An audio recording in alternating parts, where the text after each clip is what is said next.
Digital DNA is Team Sargus. That I was going to say you're Danny, but I'm Danny. That's Alistair, and we're with Paul from Continually.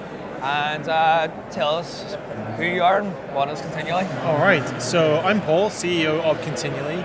We make sure you never miss another lead from your website. So today, if someone was interested in getting in touch for a business, say to request a product demo, or they're visiting Starticus and they want to learn more, when they get in touch, they expect you to reply straight away, even if it's out of hours and maybe you're off doing something else, or maybe they're in a different time zone and they're not, the time doesn't overlap. And so we realized how important it is to respond to customers quickly. And in a previous life, I was building a new product and working for a company where it was really important to get back to those customers quickly, but it was hard to do that. I realized it's expensive to have sales staff always available to reply 24/7. So we had this idea that maybe if you could automatically respond to customers and say, instead of using a web form, so someone comes onto the Starticus and they fill in a form and put in lots of information, I think it's a little unfriendly and impersonal. Yeah. And Nobody reads it, they just delete. People don't like forms, and and so they tend to ignore them. But that person was precious to you. You wanted them to get in touch, and you wanted to hear from them.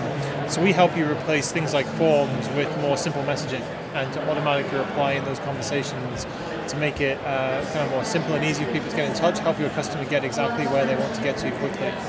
So in terms of obviously I'm assuming there's an AI involved in this. How's that working? Yeah, so what we've done so far is we found there's actually so much friction in the process that what we've built so far is using a decision tree. So it allows you to plan out the types of things that customers want to get in touch with. So kind of an example would be where there's a lot of friction in the process, like that example of booking an appointment or a meeting would be a good one, where it doesn't really need a lot of AI to do that and to have a much better experience. And what we see is that we've built this really great product around a narrow set of things that you can do. And where we use intelligence is around things like data enrichment as a start. So we fill out more of that profile. Yeah. So when someone gets in touch, if you get a new lead, either in your inbox or in your calendar, we use some technology to find out everything you want to know about that person so that you can close the sale. And we see a lot more scope to do more intelligence. So at the minute in the product, you can use intelligence to make the conversation more relevant by adapting it to who the customer is, based on what they say, who they are, what they do when they're visiting and getting in touch. Yeah. And we see that the scope to use AI goes much further than that. So we're still an early stage company. We only just incorporated this year, but the ambition is to build something that takes a lot of the administrative or thinking work away from the business person, because you guys are busy, and that's where artificial intelligence can be really helpful, looking at the context, deciding to predict when someone fills in the form what type of customer they could be, are they a good fit, what might they be interested in. Yeah, so it's a wee bit of the hook, and then you get the real person, they reel them in. I think so. I think AI is best as a complement to people. Yeah. So I don't think we're trying to replace people. I think what we're trying to do is give people superpowers. Yeah. And so, like, imagine a human who never slept, right? That'd be pretty good. Yeah. So you don't need to be a human to make that initial response and to go through some of those initial steps. What you want is for that to happen quickly, and it's okay for that to be automated. For departments, just go. They'll direct themselves to the right department, and then you can take care of it. Exactly. It's still your answers. It's just obviously you've got a response to deal with it immediately.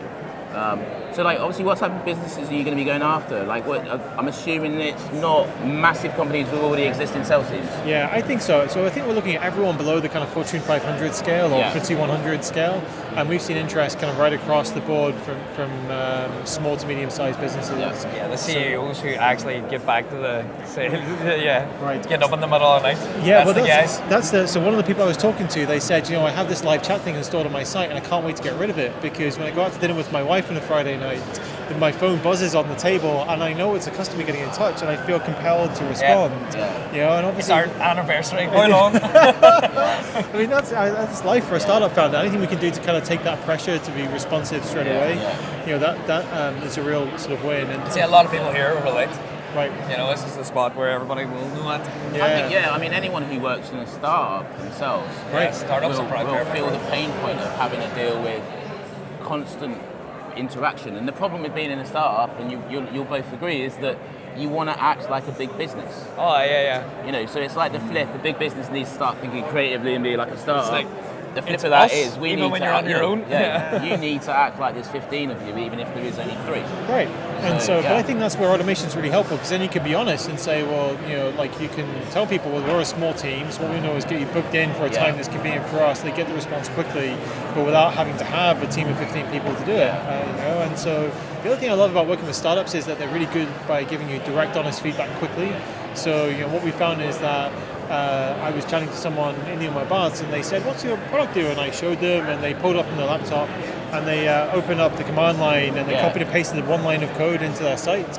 And I said, "What are you doing now?" And they said, well, "I'm just deploying this onto Amazon," and there it was, live in production. Wow. And so 5 minutes later, they're up and running, and it was great for us because they got value straight away, and it was kind of that sounds too easy, sort of. Well, so the goal, I think, so for me, the future of automation is that it will be that easy, right? So today, people think of automation as something you hire a software engineer to do, right? And they're going to go off 6 months. Takes 6 months. It can be a big long project. And we want to make it accessible to someone like you or I, where you don't need to have. It's great if you have the programming skills, but you don't need to have them. And we've built a drag and drop sort of WYSIWYG type interface to do a lot of this, and then all you have to do is embed 1 line of code in your site, and it works. So I think that's the way the world is moving. And the proof in the pudding is I've been sitting here, and alongside yourself, I see 3 or 4 other startups that are pitching over the next kind of day, and I would say I need that. I need that because obviously if I don't have it, I'm not moving forward as a business. Right. And big startups don't have endless amounts of money. Right. But if you've got a pricing point which is workable for a startup, then that's where you're at. That'd be great. Right. Absolutely.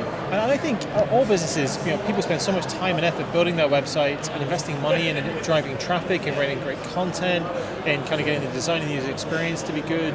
And you put all those resources into it, and then you've got to think about, well, when that person is interested, you're going to make the most of those opportunities because they're expensive and they're valuable to you. Yeah. So you've got to convert more leads. I mean, that's always been the case in business, irrespective of whether you're doing it face to face or whether you're doing it online. Universal rule. It's kind of the rule, isn't it? It is. Yeah. So so I hope we can help. So I think any startup who wants to generate more qualified leads from their website but doesn't have the expensive salespeople to hand to always reply, we'd love to help them. And like you say, you've got to look after startups. So we're offering a kind of hands-on onboarding service. So for people who want to get a bit of advice on how to do those responses, we'd be happy to sit and help them. And also preferential pricing for So it's not just the product itself, it's the support behind it. That's right. You get our love and attention for the early periods because we want our customers to be successful. You want to prove that it works. Right.